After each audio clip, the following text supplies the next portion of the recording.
ಬೆಳಗಾಗ್ತಿದೆ, ಸಾಯಂಕಾಲ ಆಗ್ತಿದೆ, ರಾತ್ರಿ ಆಗ್ತಿದೆ. ಸೂರ್ಯ ಹುಟ್ಟೋದು, ಚಂದ್ರನ ನೋಡೋದು, ಸೂರ್ಯನ ನೋಡೋದು ಇದಾನೆ. ಸೂರ್ಯ ಚಂದ್ರ ಆಕಾಶದಲ್ಲಿ ಅಂದ್ಕೊಳ್ಳೋದು ಇರು. ತುಂಬ ಜನಕ್ಕೆ ಐಡಿಯಾನೇ ಇಲ್ಲ.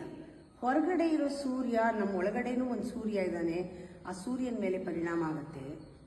ಹೊರಗಡೆ ಇರೋ ಚಂದ್ರ ನನ್ನ ಒಳಗಡೆ ಇರೋ ಚಂದ್ರನ ಮೇಲೆ ಪರಿಣಾಮ ಆಗುತ್ತೆ. ಸೂರ್ಯ, ಚಂದ್ರ, ಅಗ್ನಿ ಇವರೆಲ್ಲ ನನ್ನೊಳಗೂ ಇದ್ದಾರೆ.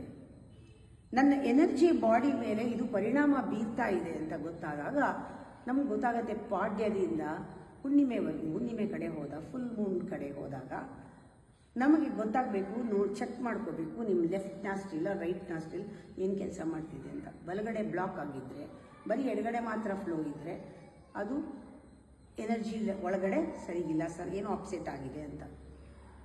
ಸ್ವಲ್ಪ ದಿನ ಬಲಗಡೆ ಸ್ವಲ್ಪ ದಿನ ಎಡಗಡೆ ಇದ್ದರೂ ಸರಿಗಿಲ್ಲ, ಏನೋ ಆಗಿದೆ ಅಂತ. ನೀವು ಕೂತ್ಕೊಂಡು ಪ್ರಾಣಾಯಾಮ ಚೆನ್ನಾಗಿ ಮಾಡಿ, ಬಲಗಡೆಗೂ ಕೂಡ ಚೆನ್ನಾಗಿ ಫ್ಲೋ ನೋಡಬೇಕು. ಫುಲ್ ಮೂನ್ ಇದ್ದಾಗ ಬಲಗಡೆ ಚೆನ್ನಾಗಿ ನೋಡಬೇಕು, ಈಸಿ ಫ್ಲೋ ಇರಬೇಕು. ಅದಾಯ್ತಾ? ಫುಲ್ ಮೂನ್ ಇದ್ದಾಗ ಈಸಿ ಫ್ಲೋ ಲೆಫ್ಟ್ ಸೈಡು, ಆಮೇಲೆ ನ್ಯೂ ಮೂನ್ ಇದ್ದಾಗ ಈ ಕಡೆ ಫ್ಲೋ. ಅದನ್ನು ಕರೆಕ್ಟಾಗಿ ನೋಡ್ಕೋಬೇಕು. ನೋಡಿಕೊಂಡು ನಾವು ಬ್ಯಾಲೆನ್ಸ್ ಮಾಡಿಕೊಂಡ್ರೆ ನಮ್ಮ ಎನರ್ಜಿ ಫೀಲ್ಡಲ್ಲಿ ಕಂಪ್ಲೀಟ್ ಕಂಟ್ರೋಲ್ ನಮ್ಮ ಮೇಲೆ ಇರುತ್ತೆ. ಯಾರು ಏನು ಎಮೋಷನಲ್ ಆಗಿ ನಮ್ಗೆ ಡಿಸ್ಟರ್ಬ್ ಮಾಡೋಕ್ಕೆ ಸಾಧ್ಯವೇ ಇಲ್ಲ. ಆ ಥರ ಮಾಡ್ಕೊಳ್ಬೇಕು. ಗೊತ್ತಾಯ್ತಾ? ರೈಟ್ ನಾಸ್ಟ್ರಿಲ್ ಆ್ಯಕ್ಟಿವೇಟ್ ಆಗಿ ಇನ್ನೊಂದು ಬ್ಲಾಕ್ ಆಗಿದ್ರೂ ಕೂಡ ಸರಿಯಿಲ್ಲ.